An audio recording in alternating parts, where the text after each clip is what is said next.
तो ये जो सेगमेंट है अभी जो शूट कर रहे हैं इसको दोबारा शूट करना पड़ रहा है, क्योंकि पहली बार जो नॉन फाइनाइट्स का पूरा शूट किए थे तो उसमें क्या है कि इस क्लिप में माइक का साउंड वो स्विच शायद ऑफ रह गया, जिस वजह से कि वीडियो में साउंड नहीं आ पाया, तो इस वजह से इसको दोबारा शूट किया जा रहा है। तो चलिए देखते हैं हम लोग बेयर इन्फिनेटिव को। ठीक है, यही हिस्सा था जो कि नहीं शूट हो पाया, मतलब वीडियो तो शूट हो ही गया, ऑडियो नहीं हो पाया। तो दोबारा देख लेते हैं, कोई बात नहीं। बेयर इन्फिनेटिव, तो बेयर इन्फिनेटिव क्या हुआ कि वैसा इन्फिनेटिव जिसमें हम टू नहीं लगाते हैं, यानी कि सिर्फ V1 लगाते हैं। तो ये टू से ज़्यादा खतरनाक है, क्योंकि ज़्यादातर जो वर्ब है वहाँ पर तो 2 + V1 होता है, तो हमें पता होता है कि 2 + V1 लगाना है। बट वैसे वर्ब जिसमें कि सिर्फ V1 लगाना होता है तो वो थोड़ा सा खतरनाक हो जाता है। तो इसमें पहला जो है वो आपके लिए बहुत ज़्यादा खतरनाक नहीं होगा, कि जो भी मॉडल वर्ब होते हैं, मॉडल वर्ब के साथ हम क्या करते हैं तो V1 लगाते हैं। तो आपका कैन हो गया, कुड है, मे है, might, shall, should, will, would, must, ये हो गए 9। ये 9 मॉडल वर्ब जो होते हैं ये हमेशा आपको V1 के साथ ही यूज मिलेंगे। ये 9 के 9 मॉडल वर्ब V1 के साथ यूज होते हैं। I can go, I can not go, है ना। और इसमें भी याद रखना है, मॉडल वर्ब में ऐसे पढ़ना होता है कि कैन नॉट एक मात्र है जो कि नोट के साथ आता है और बीच में स्पेस नहीं होता है। आप कुड लिखेंगे तो आपको अलग लिखना होता है, कुड अलग, नोट अलग। विल नोट लिखेंगे तो विल अलग, नोट अलग। डू नोट लिखना होता है तो डू अलग, नोट अलग। कैन नोट एक साथ ही होता है। तो इसका एग्जाम्पल देने का कोई फायदा है नहीं, मतलब ऐसे बोल दे रहे, लिखने का क्या है। इसमें हम लोग दूसरा कुछ लिख लेंगे। She must not go there, he will come today, he can go there, I can help you, it may rain today, यही सब। अब इसके बाद जो है इस 9 के अलावे उसमें एक आपका ऑट है, this is called ought, not out. जैसे नॉट होता है, जीरो को नॉट बोलते हैं, उसी तरीके से दिस इज ऑट। तो इसके साथ हमेशा आप 2 + V1 लगाते हैं, मीनिंग देता है यह शुड का। और 2 जो है शुड के बराबर होता है, तो आप ऑट के साथ हमेशा 2 + V1 लगाते हैं। यानी ये 9 हो गया सिर्फ V1 वाला, और ऑट के साथ आपको हमेशा 2 + V1 लगाना होता है। यह मीनिंग किसका देगा, शुड का। You ought to do this work, यानी कि आपको यह काम करना चाहिए, यह बताएगा कि this is right thing for you to do, यह आपको करने के लिए सही काम है। तो ऑट के साथ हमेशा क्या लगाना है, 2 + V1। अब देखते हैं हम लोग यूज्ड के साथ। तो यूज्ड के साथ भी आपको 2 + V1 लगाना होता है। यूज्ड जो है पास्ट के एक्शन को बताता है और पास्ट के हैबिट को बताता है, यानी एक्शन हो गया वो, और स्टेट को भी बताता है। पास्ट का वैसा एक्शन या स्टेट जो कि पहले था अब नहीं है, दोनों को बताएगा ये। I use to eat a lot, sorry, I use to eat a lot, मतलब क्या हो गया कि एक्शन को आप बता रहे हैं, हैबिट को बता रहे हैं कि पास्ट में आप बहुत ज़्यादा खाया करते थे। दूसरा, अगर आप बोलेंगे आई यूज टू बी फैट, तो आप स्टेट को बता रहे हैं कि पास्ट में आप मोटे हुआ करते थे। I use to eat a lot, आप बहुत खाते थे, तो ये एक्शन हो गया, रिपीटेड एक्शन पास्ट का। और आई यूज टू बी फैट, आप मोटा हुआ करते थे, तो ये क्या हो गया, पास्ट का स्टेट हो गया। यहाँ पर आप यहाँ पर यूज्ड के बदले आप वुड भी लगा सकते हैं, ये मॉडल वर्ब में पढ़ेंगे। बट यहाँ पर आप वुड नहीं लगा सकते, क्योंकि वुड जो है सिर्फ पास्ट के एक्शन को बताता है, पास्ट के स्टेट को नहीं बताता है। पास्ट का जो रिपीटेड एक्शन होगा, जो हैबिट होगी, उसको वुड बताएगा। लेकिन जब बात स्टेट की होगी तो स्टेट को वुड नहीं बताता है, तो यहाँ पर वुड गलत हो जाता है। खैर हम लोग यूज टू पर थे, तो यूज टू अपने बाद क्या लिया, V1। लेकिन एक यूज्ड एडजेक्टिव भी होता है, इसके पहले आपको बी या गेट लगा मिलेगा। तो यहाँ पर जो टू हो जाता है, यह टू प्रीपोजिशन होता है, जो कि आप आगे जीरंड में भी पढ़े हैं।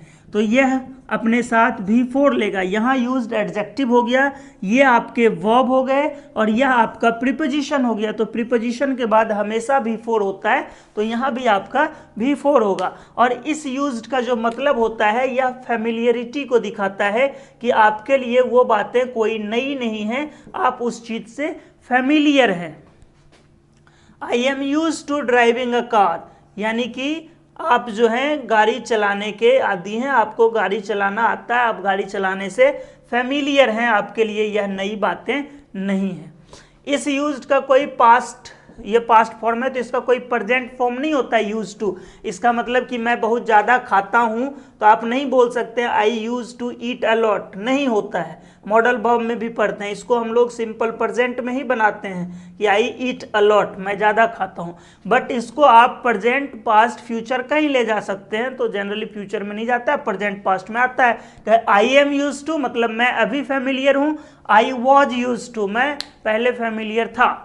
सनी देओल का एक मशहूर सा डायलॉग है कि इन हाथों ने हथियार चलाना छोड़े हैं, कैसे, इन हाथों ने हथियार छोड़े हैं चलाना नहीं भूले हैं, यानी कि हथियार छोड़े हैं दैट मीन्स कि मैं कभी हथियार चलाया करता था, वो उसका पास्ट का हैबिट हो गया, ठीक ना। आई यूज टू फायर, मैं हथियार चलाया करता था। अब क्या है कि लेकिन चलाना भूला नहीं है, यानी कि मैं अभी भी इस चीज़ों से फेमिलियर हूँ, तो I am use to firing, ठीक है। तो चलाया करता था, हैबिट हो गया, तो habit use two plus V1 से, और फेमिलियरिटी बताना है तो यूज टू प्लस V4 से। अब देखिए एक यूज का मतलब होता है उपयोग करना, तो जब हम उसको भी पैसिव में ले जाएंगे तो वो भी बी यूज्ड हो जाएगा, और वहाँ टू के साथ हम V1 लगाते हैं, क्योंकि यूज अपने साथ क्या लेता है, V1 लेता है। जैसे कि हम कह सकते हैं कि शुड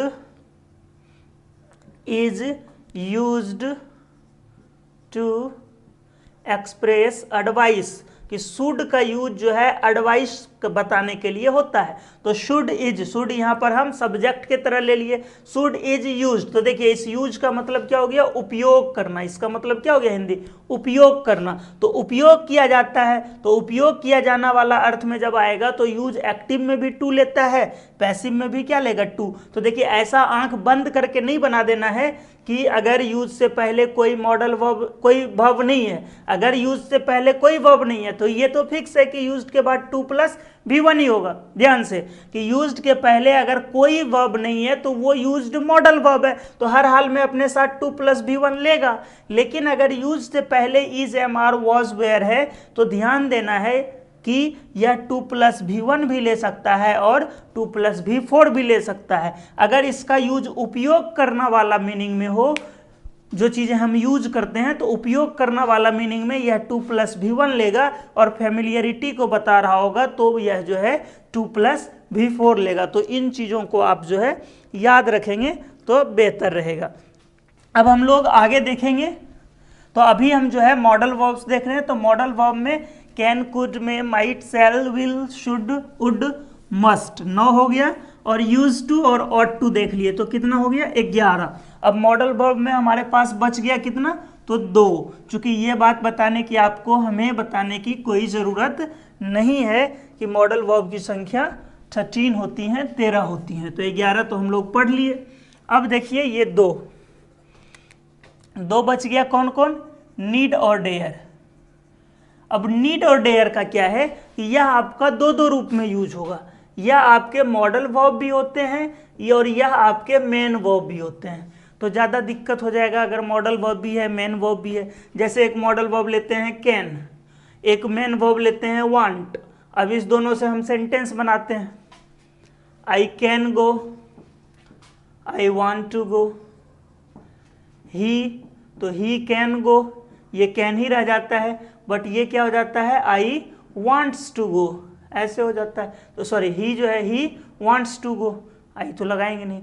तो अब इसी तरीके से अगर हम यहाँ से नीड को मॉडल वर्ब के तरह लें तो क्या होगा, आई नीड गो और ही नीड गो। और यदि हम नीड को मेन वर्ब के तरह लें तो क्या होगा, आई नीड टू गो और ही नीड्स टू गो। तो ये तो फिर कंफ्यूजन हो जाएगा ना। मान लीजिए आई नीड गो रहेगा, आप उसको सही कर देंगे आई नीड टू गो, तो एग्जाम वाला कहेगा नहीं आप गलत कर दिए, इस बार तो हम मॉडल वर्ब के रूप में ही पूछे थे। अब ये दिया रहेगा ही नीड्स टू गो, आप कर देंगे ही नीड गो। तो ये दिक्कत से बचने के लिए ये फैसला लिया गया कि नीड और डेयर का यूज निगेटिव या इंट्रोगेटिव सेंटेंस में ही होगा, इसका यूज अफर्मेटिव सेंटेंस में मॉडल वर्ब के रूप में नहीं होगा, यानी ये यूज गलत है। अफर्मेटिव सेंटेंस में, पॉजिटिव सेंटेंस में कभी भी नीड और डेयर का यूज मॉडल वर्ब के रूप में नहीं करना है। सिर्फ किस में करना है, मेन वर्ब के रूप में। अब देखिए इससे दिक्कत नहीं होगा। क्यों दिक्कत नहीं होगा, तो मेन वर्ब में फिक्स हो गया, और जब निगेटिव बनाएंगे तो इसका तो निगेटिव बनाएंगे तो आई नीड नॉट गो होगा।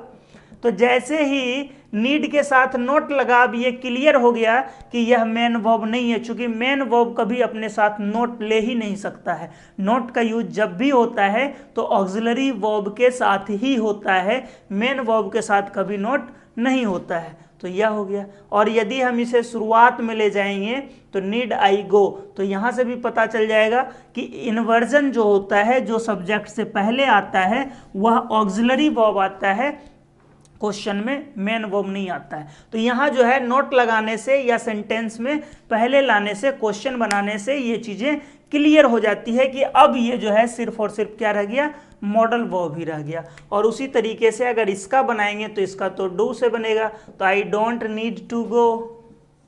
और यदि इंट्रोगेटिव बनाएंगे तो do I need to go. दोनों में मीनिंग सेम रहेगा, मीनिंग में कोई बदलाव नहीं आएगा। मीनिंग इसमें भी जरूरत होना का ही देगा और इसमें भी मीनिंग जरूरत होना का ही होगा, मीनिंग में चेंजेस नहीं आएंगे। ठीक है, सिर्फ स्ट्रक्चर बदलेगा कि नीड और डेयर का यूज मॉडल वर्ब के रूप में पॉजिटिव सेंटेंस यानी अफर्मेटिव सेंटेंस में नहीं होगा, सिर्फ निगेटिव या इंट्रोगेटिव सेंटेंस में होगा। इतनी बात आ गई, पल्ले पड़ गई। चलिए अब हम लोग आगे देखेंगे कि इसका जो यूज है वो मेन वर्ब के रूप में कैसे होगा। ठीक है, मॉडल वर्ब के रूप में तो देख लिए, तब एक एक करके इसको हम लोग मेन वर्ब के रूप में देखते हैं। तो देखिए जब आप मेन वर्ब के रूप में इसका यूज करेंगे, नीड का यूज मेन वर्ब के रूप में करेंगे, तो नीड के साथ आप दो स्ट्रक्चर यूज करते हैं। नीड का यूज मेन वर्ब के रूप में करेंगे तो मेन वर्ब के रूप में नीड किसका मीनिंग देगा, वही जरूरत होना का ही। लेकिन तब जो है यह अपने साथ क्या करेगा, 2+V1 लेगा, क्योंकि मेन वर्ब है तो 2+V1 लेगा। या फिर नीड अपने साथ V4 भी लेगा। ध्यान देंगे, नीड के साथ 2+V1 का भी यूज करेंगे और नीड के साथ V4 का भी यूज करेंगे। कब 2+V1 का यूज करेंगे और कब V4 का यूज करेंगे, ध्यान दीजिए। V4 का यूज तब करेंगे जब हमें यहाँ 2+B+V3 लिखना था, यानी जब हम इसका पैसिव बनाना चाहें तो या तो हम पैसिव लिख सकते हैं या फिर हमारी मर्जी नहीं हो पैसिव लिखने की, नहीं लिखेंगे जाओ, तो फिर वैसी स्थिति में आप V4 भी लिख सकते हैं, कोई दिक्कत नहीं है। नीड के साथ V4 भी, 2+V1 भी। तो मतलब क्या हो गया कि यह एक्टिव में है, तो आपको शुरुआत में ही कॉन्सेप्ट बता दिए हैं कि यानी यहाँ पर जो सब्जेक्ट आपका होगा, यह सब्जेक्ट क्या होना चाहिए, डूअर, यानी यही जो है इस काम को करेगा।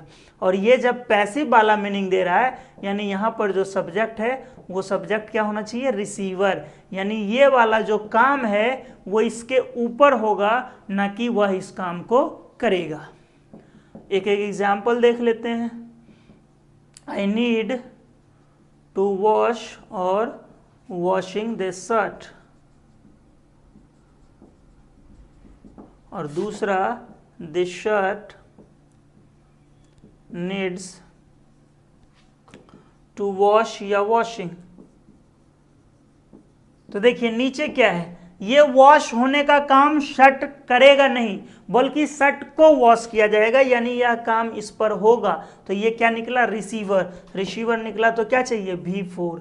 यहाँ पर देखिए वॉश करने का काम यही करेगा, आई नीड टू वॉश, मुझे धोने की जरूरत है। अब यह काम इस पर होगा नहीं बल्कि यही करेगा, तो यह क्या हो गया, डूअर, डूअर हो गया। तो क्या लगाना है, 2+V1। तो समझ में आ गया कि नीड के साथ 2+V1 तब लगाना है जब नीड का सब्जेक्ट ये 2+V1 का भी डूअर हो, उस काम को कर रहा हो। और नीड के साथ V4 तब लगाना है जब नीड का सब्जेक्ट इस V4 का रिसीवर हो, इस वर्ब का रिसीवर हो, बल्कि उसके ऊपर काम हो रहा हो, ना कि वह उस काम को कर रहा हो। तो ऐसी स्थिति में हम V4 लगाएंगे। क्लियर है बातें। अब आगे हम लोग डेयर के यूज को देखेंगे कि डेयर का यूज मेन वर्ब के रूप में किस तरीके से करेंगे। तो आइए डेयर के यूज को देखते हैं कि डेयर का यूज अगर मेन वर्ब के रूप में हो तो क्या करते हैं। तो जिस तरीके से यहाँ पर नीड के साथ आपने 2 यूज देखा, उसी तरीके से डेयर के साथ भी 2 यूज होगा मेन वर्ब के रूप में, लेकिन नीड के तरह V1 और V4 वाला यूज नहीं है कि 2 + V1 या V4। देखिए क्या होगा, तो डेयर जो है 2 मीनिंग में यूज होगा। डेयर का एक मीनिंग होगा हिम्मत करना, हिम्मत जुटाना, साहस करना। तो जब इसका मीनिंग साहस करना होगा तब आप इसके बाद ऑब्जेक्ट नहीं लिखेंगे, ठीक है, ऑब्जेक्ट का यूज नहीं होगा। और टू का यूज चाहे तो आप कर सकते हैं, ब्रैकेट में जो चीज स्ट्रक्चर में लिखा हो उसका मतलब यही होता है कि जैसे मैथ में आप पढ़ते हैं ना +-3 मतलब +3 भी और -3 भी, तो इंग्लिश में यदि कभी स्ट्रक्चर में ब्रैकेट में कोई चीज़ें लिखी जाए तो मतलब आप इसे लिख भी सकते हैं और आप इसे नहीं भी लिख सकते हैं। तो 2 और क्या V1। लेकिन डेयर का एक और मतलब होता है, आप सामने वाले को डेयर देते हैं यानी चुनौती देते हैं। तो चुनौती देना वाला जब मीनिंग में होगा तो इसके साथ ऑब्जेक्ट लगाना है, और जब इसके साथ ऑब्जेक्ट लग जाएगा तो ध्यान रखना है कि इसके साथ 2 + V1 का यूज होना ही होना है। जब आप ऑब्जेक्ट लगा देंगे तो ऑब्जेक्ट के साथ 2 + V1 का यूज होना ही होना है, ध्यान रखेंगे, ठीक है। चलिए आगे देखते हैं। अब एग्जाम्पल जैसे बोलेंगे ही डेयर्ड टू, लगा भी नहीं कोई दिक्कत नहीं। टॉक टू मी, उसने मुझसे बात करने का हिम्मत किया, यानी वह मुझसे बात नहीं करता था बट कल जो है या किसी और दिन बात करने का हिम्मत किया, मुझसे बात किया। तो यहाँ डेयर का मतलब क्या हो रहा है, हिम्मत जुटाना, साहस करना। तो टू लगाइए कोई दिक्कत नहीं, नहीं लगाइए कोई दिक्कत नहीं। ही डेयर्ड मी, उसने मुझे चुनौती दिया। अब देखिए ऑब्जेक्ट आ गया, अब ऑब्जेक्ट आने के बाद टू लगाना है। To talk to the principal, उसने मुझे चुनौती दिया कि तुम प्रिंसिपल से बात करके दिखाओ। ही डेयर्ड मी, उसने मुझे चुनौती दिया, तो अब आपको टू लगाना है, यानी ऑब्जेक्ट लग गया अगर डेयर के साथ तो आपको टू लगाना है। अगर ऑब्जेक्ट नहीं है तो टू लगा भी सकते हैं और नहीं भी लगा सकते हैं। प्रिंसिपल का 2 स्पेलिंग होता है, एक देखिए प्रिंसिपल ऐसे होता है और एक प्रिंसिपल CLE होता है। इसका मतलब होता है रूल। देखिए रूल के लास्ट में भी LE, प्रिंसिपल के भी लास्ट में LE, तो जिसके लास्ट में LE उसका मतलब रूल, और इसका मतलब होता है मुख्य, मेन। इसमें A, इसमें भी A, ठीक है। यहाँ से याद रखेंगे, दूसरा अपने याद हो जाएगा कि प्रिंसिपल के लास्ट में भी LE और रूल होता है तो रूल के भी लास्ट में LE, तो दोनों जो है सेम है, तो इस तरीके से काम चल जाएगा। और बाकी दूसरा आप अब देखिए नीड डेयर देख लिए, यूज टू ऑट टू देख लिए और उधर नाउ देख लिए, यानी कि मॉडल वर्ब का काम समाप्त हो गया अब हमारा लगभग। बट इसके अलावे जो है एक और है जिसको कि हम लोग मार्जिनल वर्ब भी कहते हैं, ऐसे जो है मॉडल वर्ब फ्रेज कहा जाता है उसको, ठीक है। इस तरीके के जो भी होते हैं that is called modal verb phrase. तो उसमें एक का जो है यूज अभी हम लोग देखेंगे और वह है हैड बेटर, चूंकि यह भी अपने बाद बेयर इन्फिनेटिव लेता है, यानी हैड बेटर के साथ भी V1 का यूज होता है। हैड बेटर क्या होता है, तो यह शुड का मीनिंग देता है। जो मीनिंग आपको शुड देता है वही मीनिंग हैड बेटर भी देता है। अंतर यही होता है कि शुड दोनों सिचुएशन में यूज होता है, जनरल में भी पार्टिकुलर में भी। यानी कि जनरल भी बातें करनी है कि भाई तुमको ये काम करना चाहिए, माता पिता का सेवा करना चाहिए, पढ़ाई करना चाहिए, तो वहाँ भी शुड का यूज कर लेंगे। और एक बार में एग्जाम पास करना है तो पढ़ाई कीजिए, यानी कि अभी 2 दिन बाद एग्जाम है तो आप पढ़ना चाहिए, तो पार्टिकुलर सिचुएशन। टिकट कटा के चला करो, जनरल सिचुएशन, अरे बहुत चेकिंग चल रहा है टिकट कटा लो, पार्टिकुलर सिचुएशन। हेलमेट लगा के चलना चाहिए, जनरल सिचुएशन। अरे अगले वो पे जो है ट्रैफिक पे वहाँ पे चेकिंग चल रहा है ना, तो हेलमेट लगा लो, पार्टिकुलर सिचुएशन। तो शुड जो है दोनों को मीनिंग देता है, बट हैड का यूज प्राय पार्टिकुलर सिचुएशन में जो है क्या चीजें सही है करने के लिए उसके अर्थ में करते हैं। हैड बेटर के साथ भीतरी नहीं लगाना है, यहाँ हैड बेटर पूरा आपका जो है एक वर्ब की तरह काम करता है, यह अपने साथ V1 लेता है और इसका निगेटिव हैड नॉट बेटर नहीं होता है। चूंकि यहाँ पर हैड कोई वर्ब नहीं है, दोनों मिलकर वर्ब है, तो ये हैड बेटर नॉट होगा। इसका निगेटिव अगर बनाएंगे तो क्या होगा, had better not. Should better नहीं बोलेंगे, क्योंकि शुड के बराबर है कौन, हैड बेटर, तो दोनों एक ही सेंटेंस में भी यूज नहीं होगा। ये सब तमाम चीज़ें मॉडल वर्ब में भी पढ़ने को मिलती हैं, ठीक है, और मुख्य रूप से मॉडल वर्ब में ही पढ़ा जाता है। नॉन फाइनाइट में तो ये ऊपर ऊपर से पढ़ लेना चाहिए, हाँ एक बार रिमाइंड वो कर लेना चाहिए कि चलो इसके साथ भी होता है, बट कोई नहीं, हम आपको बता दे रहे। तो ये हैड बेटर का यूज है शुड के बराबर। जैसे कि अगर बोलेंगे आपको अब चलना चाहिए, जाना चाहिए, you had better go to visit him, मतलब हो गया कि आपको उससे जाकर मिलना चाहिए। You had better go to visit him, मतलब आपको उससे जाकर मिलना चाहिए, यू हैड बेटर गो। अब यहाँ पर गोन कर देगा, तो गोन कर देगा तो गलत है ना, क्योंकि हैड बेटर के साथ क्या लगाना है, V1 लगाना है। नहीं जाना है तो हैड बेटर यहाँ पे नोट लगा देंगे, had better not go to visit him, you had better not go to visit him, आपको नहीं जाना चाहिए। यहाँ पर बोल चाल में क्या होता है ना, सिर्फ बेटर भी बोल देते हैं, you better do this, you better go there, लेकिन रिटन इंग्लिश में आपको जो है यह लिखना चाहिए। क्लियर है। अगला एक देखिए, वुड रैदर। वुड रैदर के साथ भी V1 का यूज होता है, ठीक है, वुड रैदर के साथ V1 का यूज होगा, उसके बाद रैदर देन होता है, और रैदर देन के बाद फिर V1 का यूज करते हैं। Would rather V1, rather than V1। Clear. ये मीनिंग देता है प्रीफर का। ये किसका मीनिंग देता है, प्रीफर का। प्रीफर का स्ट्रक्चर देख लीजिए, प्रीफर के साथ हम लोग जनरली नाउन और टू प्लस नाउन लगाते हैं, बहुत क्वेश्चन एसएससी में तो प्रीफर से पूछा जाता है।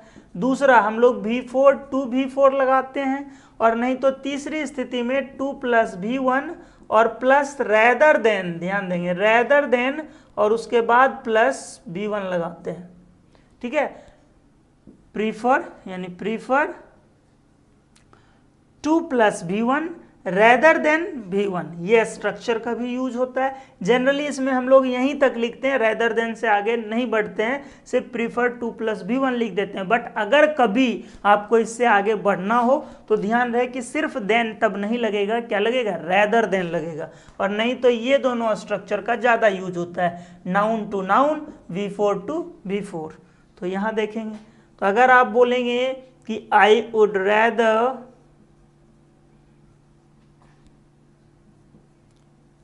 Study hard than work here, तो इसका मतलब क्या हो गया कि मैं यहाँ काम करने की तुलना में कड़ी मेहनत करके पढ़ना पसंद करूँगा, ठीक है, मैं यहाँ काम नहीं करूँगा, हमको यहाँ से निकाल दीजिए। इससे बढ़िया है कि हम क्या करेंगे, मेहनत करेंगे, पढ़ेंगे, बहुत यहाँ पर परेशानी है, मैं यहाँ काम नहीं कर सकता, मैं पढ़ूंगा।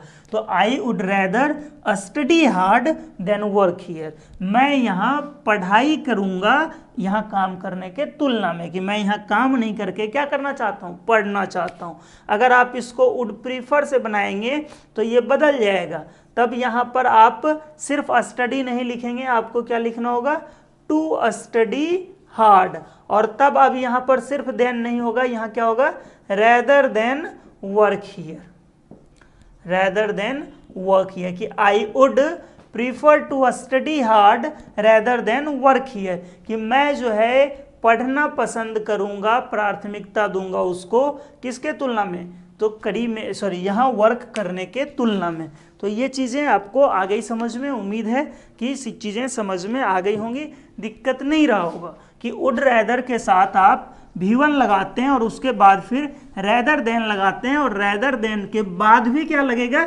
V1 लगेगा। और यही सेम मीनिंग प्रीफर भी देता है, बट प्रीफर में आप क्या करते हैं, टू प्लस V1 लगाते हैं, और सिर्फ देन नहीं, फिर क्या लगाते हैं, रेदर देन लगाते हैं। इतना याद रह गया होगा, तो हम लोग वुड रेदर के एक और यूज को पढ़ेंगे, ठीक है। वुड रेदर जो है विश वाला मीनिंग भी देता है। विश मतलब क्या, चाहत।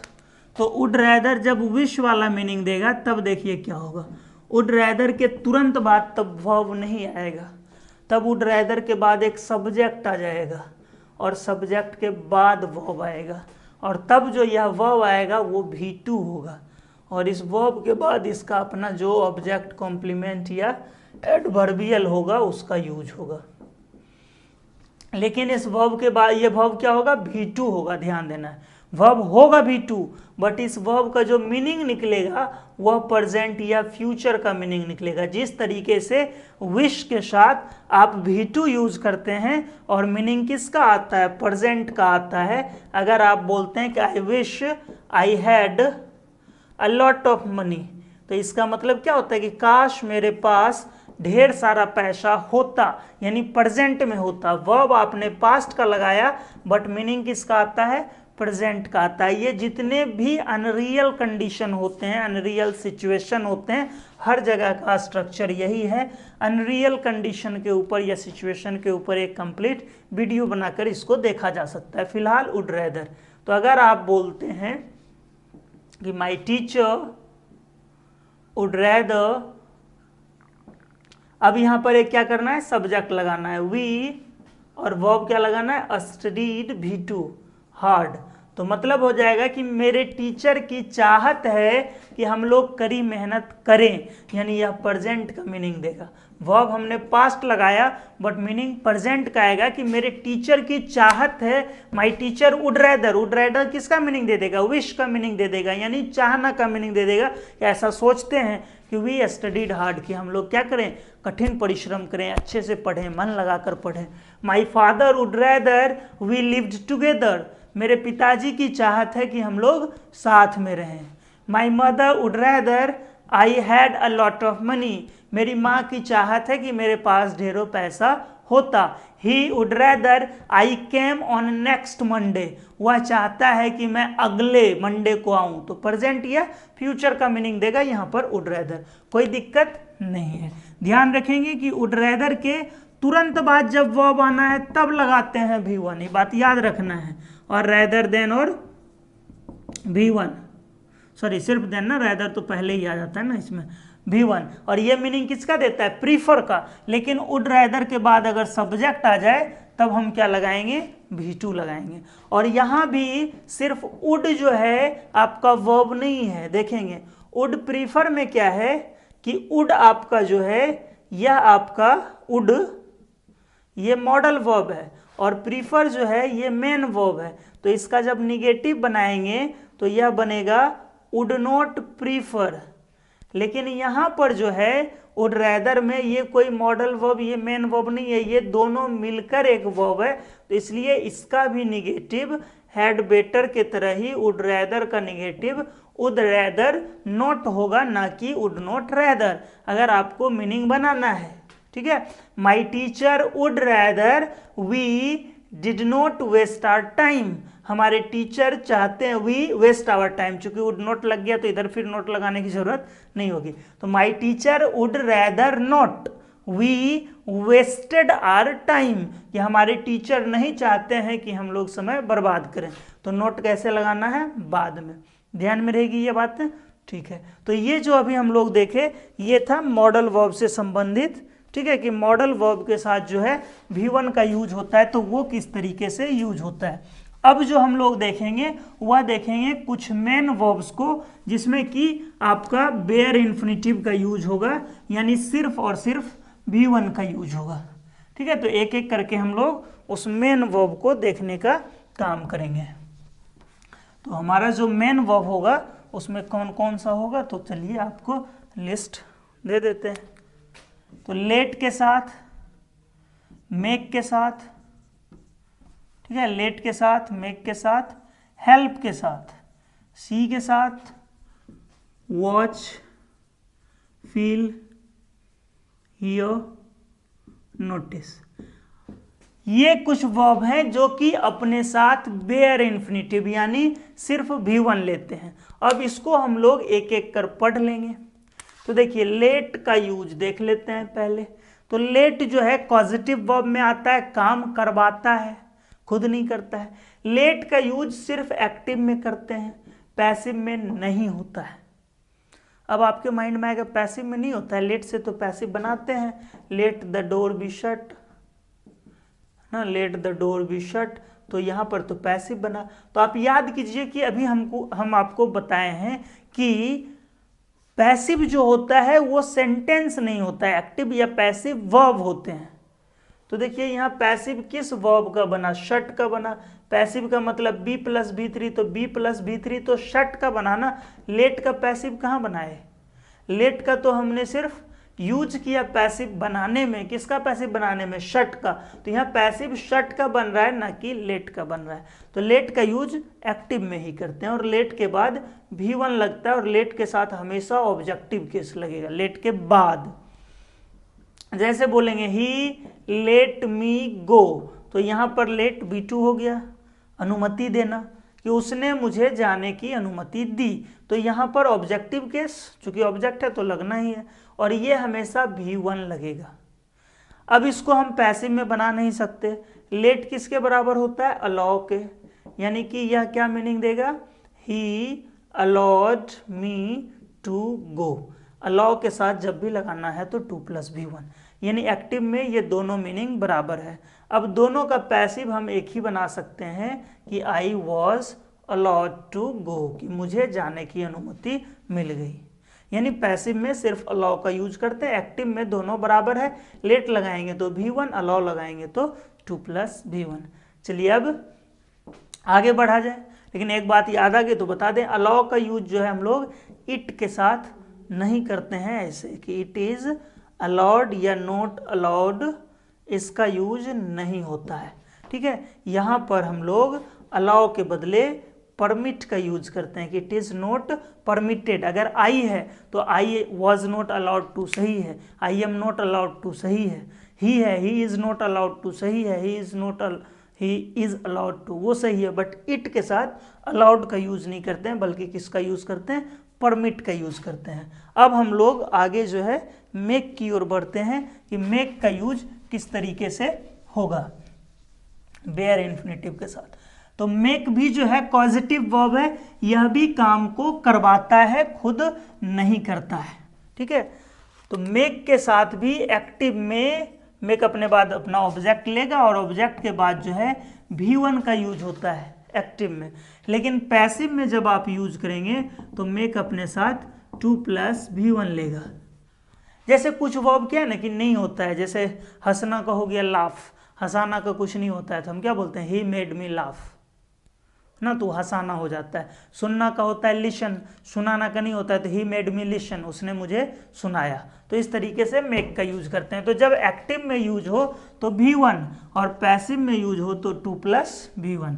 जैसे बोलेंगे ही मेड मी वीप, उसने मुझे रुलाया, तो सिर्फ वीप। कई बार क्या करता है ना एग्जाम में, यहाँ पर 2 + वीप देता है तो हम लोग आसानी से पकड़ लेते हैं, ओ अच्छा 2 + V1 दिया ना, यहाँ पर तो सिर्फ V1 होता है तो वीप होगा। लेकिन कई बार आपको V2 दे देता है, कई बार आपको V4 दे देता है, तब आप नहीं पहचान पाते हैं कि यहाँ पर जो है सिर्फ V1 होना चाहिए। आपको तब भी पहचानना है कि यहाँ पर वेप्ट या वीपिंग का यूज जो है गलत है, इसके बदले यहाँ पर क्या होना चाहिए, V1। क्योंकि ये तो V2 या V3 है, तो यहाँ हम V2, V3 या V4 कहाँ यूज करते हैं, यहाँ तो हर हाल में क्या यूज होना चाहिए, V1 का यूज होना चाहिए। तो ही मेड मी वीप। और जब इसको पैसिव बनाएंगे तो हो जाएगा I was made to weep, यानी पैसिव बनाना है तो 2 + V1 लगाना है और एक्टिव में रखना है तो सिर्फ V1 लगाना है, V2, V3, V4 नहीं लगाना है। यहाँ भी V2, V3, V4 नहीं लगेगा। तो पैसिव में 2 + V1 और एक्टिव में सिर्फ V1। मेड वाला चीज़ समझ में आ गया, आसान है, कोई बहुत ज़्यादा मुश्किल नहीं है। तो हेल्प का देखते हैं। ठीक है, ये हेल्प का यूज कैसे करेंगे। तो हेल्प के साथ जो है एक्टिव में दोनों यूज होता है। ठीक है, हेल्प जब एक्टिव में रहेगा तो यह अपने बाद मतलब अपना ऑब्जेक्ट वगैरह लेगा और V1 का भी यूज होगा और इसके साथ 2 + V1 का भी यूज होगा। यानी हेल्प के साथ एक्टिव में V1 भी यूज करेंगे और 2 + V1 भी यूज करेंगे, दोनों यूज करते हैं। और यहाँ तक कि इन + V4 का भी यूज होता है।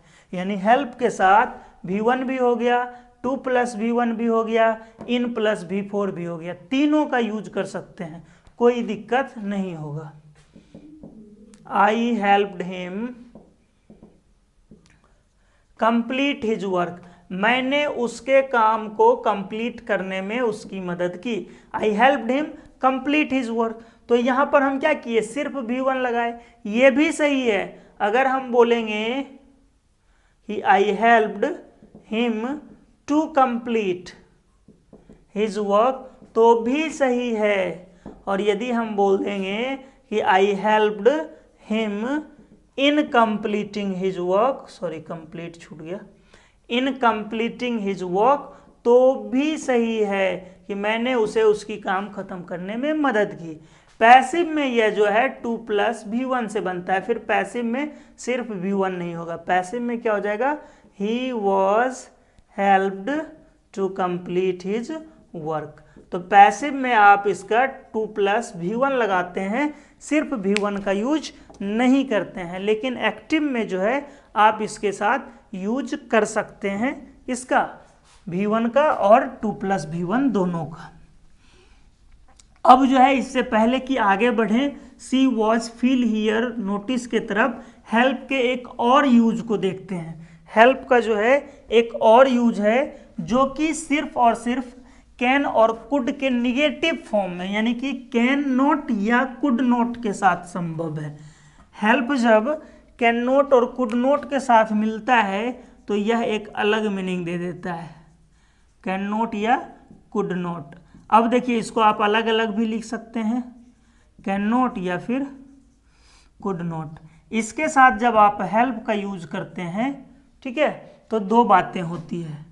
क्या क्या, एक तो यह हेल्प अपने बाद V4 लेता है, यानी कि आप लिखेंगे कैंट या कुडंट हेल्प तो सीधा वह V4 ले लेता है ब्रिटिश इंग्लिश में, और यही सेम चीज बट + V1 हो जाता है अमेरिकन इंग्लिश में।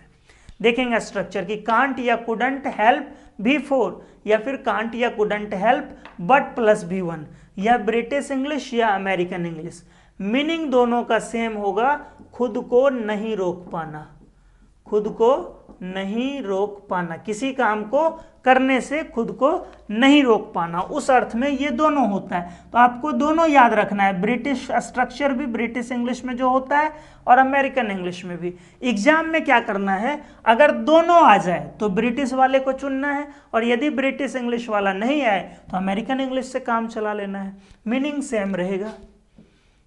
जैसे बोलेंगे I could not help laughing, तो मतलब क्या हो जाएगा, कुड नॉट लगा दिए तो पास्ट, मैं खुद को हंसने से नहीं रोक पाया, मैं खुद को हंसने से नहीं रोक पाया। और इसी को अगर अमेरिकन इंग्लिश से बना दें तो I could not help but laugh, मैं खुद को हंसने से नहीं रोक पाया। अब इस दोनों में चुनना है तो इसको चुनेंगे, बट ये नहीं है तो हमारा ये भी सही होगा।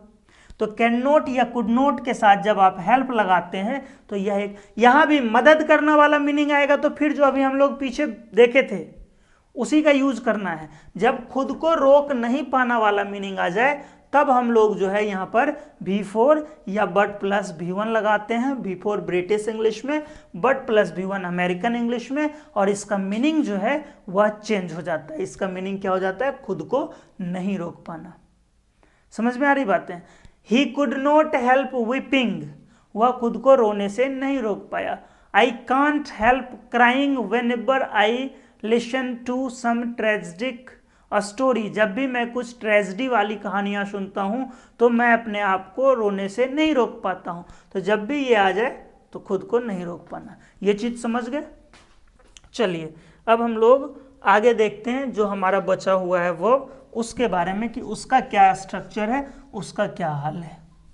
तो अब अगला जो है यह पूरा एक ग्रुप है, सबके साथ एक ही तरीके से यूज होता है, यानी पूरा जो है सी हियर फील जो भी है नोटिस सबके साथ सेम है। सी है तो देखना, वॉच है तो देखना, फील है तो महसूस करना, हियर है तो सुनना, नोटिस है तो नोटिस करना।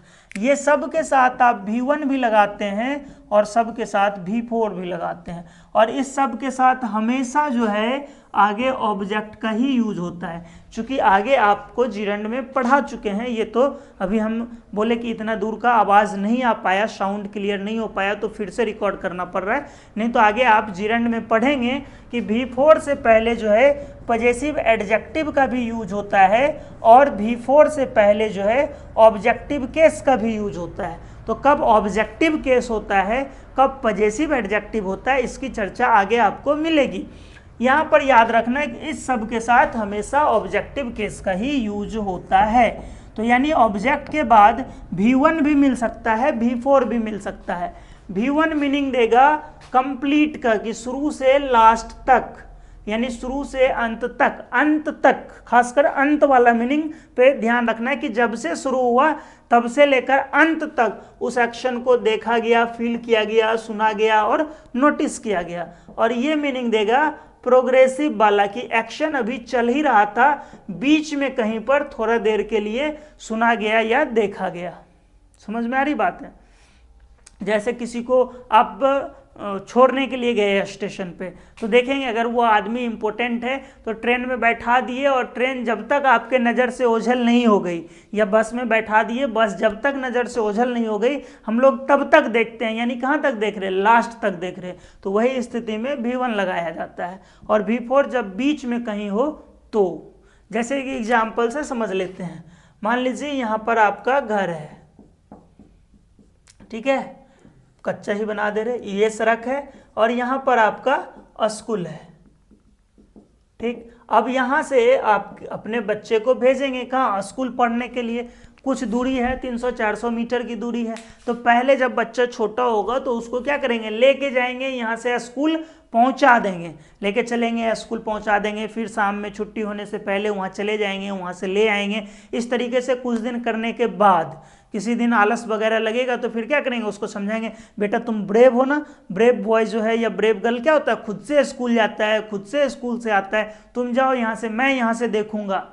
और उसको क्या करेंगे कि आप यहाँ से देखेंगे और बच्चा आपका यहाँ से स्कूल जाएगा। और कब तक देखेंगे आप, जब तक वह स्कूल के उस चार दीवारी के अंदर ना चला जाए, यानी देखने का काम आपका क्या हो रहा है, कंप्लीट हो रहा है। वैसी स्थिति में जो है जब कंप्लीट काम हो रहा है तो आप किसका यूज करेंगे, V1 का। यानी आप बोल सकते हैं आई saw my sun enter the school, या गो टू, जो भी है, एंटर द स्कूल या फिर गो टू द स्कूल। तो दोनों स्थिति अगर आप इंटर लिख दिए वर्ब तो भी और गो लिखे तो भी क्या फर्क पड़ता है। तो मतलब क्या होगा, अंदर तक जाते हुए देखा है आपने, ठीक है, अंदर तक जाते हुए देखा है। लेकिन कुछ दिन बाद जब यह यहाँ से आप देखने लगे, फिर अपना आने जाने लग गया, तो आपको भी देखने की जरूरत नहीं है। अब आप किसी दिन ऐसे ही इधर से आ रहे थे, तो इधर से ये अपने स्कूल के टाइम पे जा रहा था, तो आप बीच में जो है, क्या बेटा चल दिया स्कूल, हाँ पापा हो गया, हाय बाय, अपना फिर चले आए घर। तो इस बार आपने उसको स्कूल जाते कितना देखा, बीच में कहीं पे थोड़ा सा, हो सकता है वो स्कूल नहीं जाके आगे भी निकल गया हो, लेकिन आप उसको स्कूल जाते हुए देखे, स्कूल ड्रेस पहन के देखे होंगे। एक बच्चा ऐसे सड़क पे स्कूल ड्रेस पहन के जा रहा था, उसको जो है रास्ते में एक आदमी टोक दिया, क्या बेटा स्कूल जा रहे हो, सुबह सुबह स्कूल जा रहा था, उसका मूड ऐसे ही हो, बोला नहीं स्कूल ड्रेस पहन के तुम्हारे बारात में जा रहे हैं ना, अरे स्कूल ड्रेस पहना है तो स्कूल ही जा रहा होगा। तो उसी तरीके से अब स्कूल जाने निकला, लेकिन जरूरी नहीं है, हो सकता आगे निकल जाए। तो ये बंदा देखने का काम कहाँ कर रहा है, बीच में थोड़ा देर के लिए। तो ये क्या बोलेगा, I saw my son going to the school, going to school. The लगाने से जो है पढ़ाई वाला सेंस खत्म हो जाता है ना, जो भी प्राइमरी बिल्डिंग है, स्कूल है, टेम्पल है, हॉस्पिटल है, ये सब में द लगाने से उसका जो प्राइमरी सेंस है वो खत्म हो जाता है। यानी हॉस्पिटल बोलेंगे आई वेंट टू हॉस्पिटल तो इलाज कराने, और वेंट टू द हॉस्पिटल बोल दिए तो फिर आपका पर्पस कुछ और होगा, आप उस बिल्डिंग की चर्चा कर रहे हैं। उसी तरह मंदिर, तो ही गोज टू टेम्पल, वह मंदिर जाता है, क्यों, पूजा करने। तो पूजा करने के लिए मंदिर बना, तो वहाँ आपको द लगाने की जरूरत नहीं है। जब आप पूजा से मिलने जाएंगे तो फिर जो है द लगा सकते हैं, ठीक है। वहाँ पर जो कि पूजा करने नहीं जा रहे, मिलने जा रहे, तो वैसी स्थिति में नहीं तो नहीं लगाते हैं। ये आर्टिकल की बातें हैं आर्टिकल में। तो I saw my son going to a school, अब क्या मीनिंग आया कि थोड़ा देर के लिए देखें। तो यानी अगर आप V1 लगाएंगे तो पूरा देखेंगे, V4 लगाएंगे तो थोड़ा देर के लिए। ऐसे ही कुछ चीज़ें क्या है, एक ही जैसा हो सकता है, यहाँ पे तो दोनों सही है। अब मान लीजिए कोई आपको बोले I heard the bomb explode और एक्सप्लोडिंग, क्या होगा कि मैंने बम फटते सुना। तो अब देखिए बम का फटना आप कितना देर सुन सकते हैं, पूरा या थोड़ा सा बीच में भी सुन सकते हैं। तो बम जब फटेगा तो सेकेंड से भी तो कम अंतर में, ऐसे आया भड़ाम, ना, धराम भ्राम जो हो, तो कितना सेकंड से भी कम अंतर में फट जाता है। तो या तो आप सुन पाएंगे पूरा, नहीं तो सुनेंगे ही नहीं। ऐसा तो नहीं होगा यार मैंने ना सेकंड के मतलब 100वां हिस्सा के दूसरा ये तक सुने फिर छोड़ दे, दूर छोड़ो बम ना फट रहा है नहीं सुने, तो बम क्या फटते रहता है ऐसा नहीं ना। एक बार हुआ जैसे यही है, ठक ठक से बोला, या तो सुने या तो नहीं सुने। तो यानी अगर सुने होंगे तो पूरा सुने होंगे, नहीं तो नहीं सुने होंगे। तो यहाँ पर सिर्फ और सिर्फ क्या सही होगा, एक्सप्लोड सही होगा। कभी भी यहाँ पर एक्सप्लोडिंग सही नहीं हो सकता है, ठीक है। उसी तरह अगर हम बोलेंगे आई हर्ड द वाइंड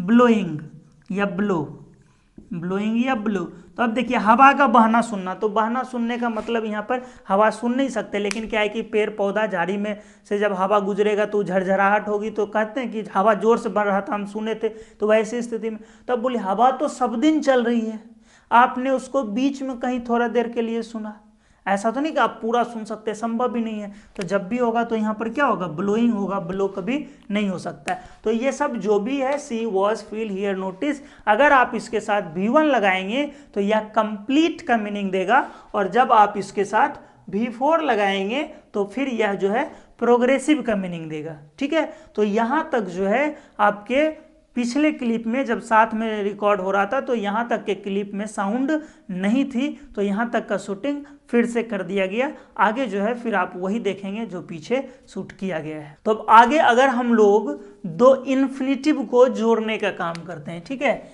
यदि आप किसी भी दो इन्फिनिटिव को एंड से, और से, बट से, देन से, एज से, लाइक से, इन सब तमाम वर्ड से जो है दो इन्फिनिटिव को जोड़ने का काम करेंगे, तो दूसरा जो इन्फिनिटिव होगा यानी इस सब के बाद जो इन्फिनिटिव होता है वह प्रायः V1 ही होता है। वहां पर हम 2 + V1 का यूज प्रायः नहीं करते हैं, कुछ एक स्थिति में कर भी दिया जाता है, बट जनरली आपको नहीं करना होता है। जैसे कि अगर आप लिखते हैं कि आई रीड, रीड तो फिर नहीं होगा ना, आई वॉन्ट टू रीड, तो I want to read and, तो अब एंड के बाद अब आपको पुनः 2 + V1 लगाने की आवश्यकता नहीं होती है। आप बोलेंगे I want to read and write कि 2 + V1, और इधर क्या करेंगे सीधा हम लोग V1 का यूज कर देंगे।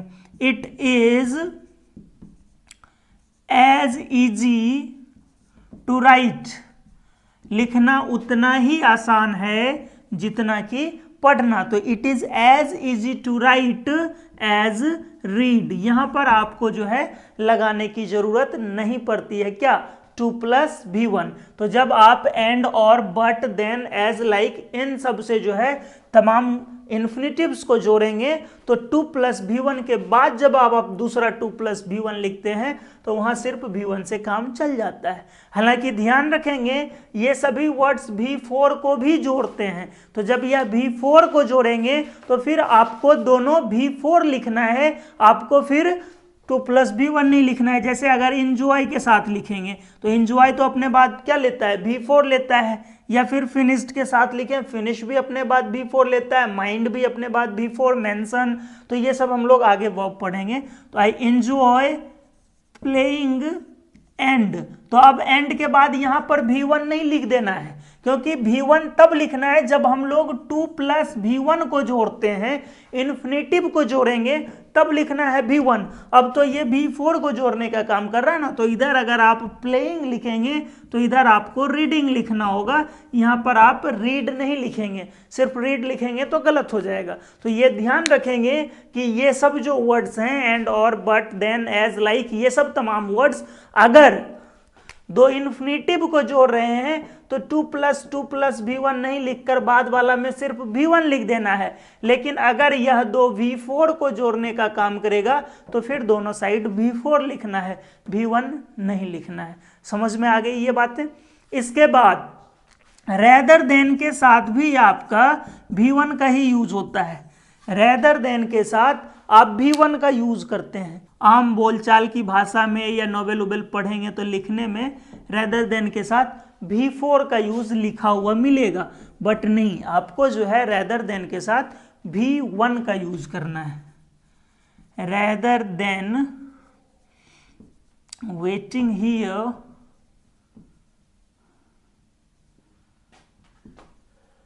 We should go. यहाँ इंतजार करने से अच्छा है कि हम लोग को चलना चाहिए।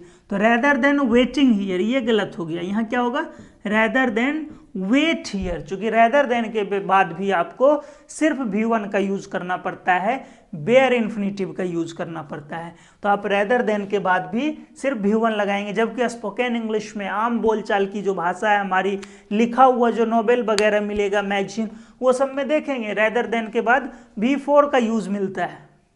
ठीक है, बट ग्रामेटिकली जो है वो गलत होता है। अगर आप देखेंगे इनकी नोवेल जो आती है रॉबिन शर्मा की, एक who will cry when you die, कि जब आप मरेंगे तो आपके मरने पे कौन रोएगा, तो उसमें देखेंगे ढेरों जगह आपको रेदर देन के एग्जाम्पल्स मिलेंगे और हर बार रेदर देन के साथ V4 का ही यूज करना किया हुआ है।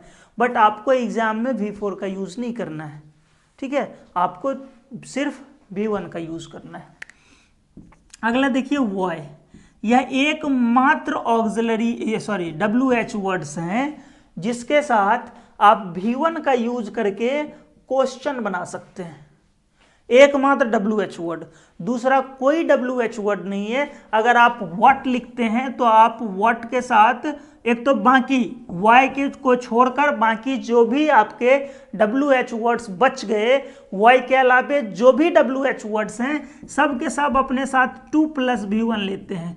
जो भी WH बच गए, चाहे व्हाट हो, व्हेन हो, वाई हो, हु हो, हुम, जो भी होगा, अगर आप वर्ब लगाएंगे तो वह सिर्फ V1 कभी नहीं लेगा, उसके साथ 2 + V1 का यूज होता है। दूसरा, ये कभी क्वेश्चन नहीं बनता है। हम लोग WH फुल इन्फिनेटिव में एक पूरा सेक्शन पढ़ेंगे WH के बारे में, तो वहां देखेंगे कि ये कभी क्वेश्चन मार्क के साथ नहीं आ सकता है। ठीक है, जबकि वाई है जिसके साथ V1 लगाते हैं और क्वेश्चन मार्क आ जाता है, और ये सजेशन को बताता है एक तरीके से। जैसे आप ही ये वीडियो देखेंगे तो बोलेंगे why teach here, why study here, कोई होगा यूट्यूब चैनल है जहां आप वीडियो देख रहे हैं, तो वाई स्टडी हियर, यहाँ क्यों पढ़ें, तो दूसरा कुछ बताएगा। तो आप यहाँ पर जो है क्वेश्चंस पूछ सकते हैं यहाँ WH का यूज करके, लेकिन किस में, वाई में, कि वाई स्टडी हियर, यहाँ क्यों पढ़ा जाए। ठीक है, वाई नॉट स्टडी देयर, क्यों ना वहां पढ़ा जाए।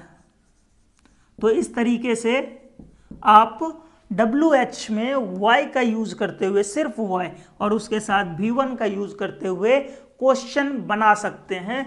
बाकी किसी WH में इतनी क्षमता नहीं होती है।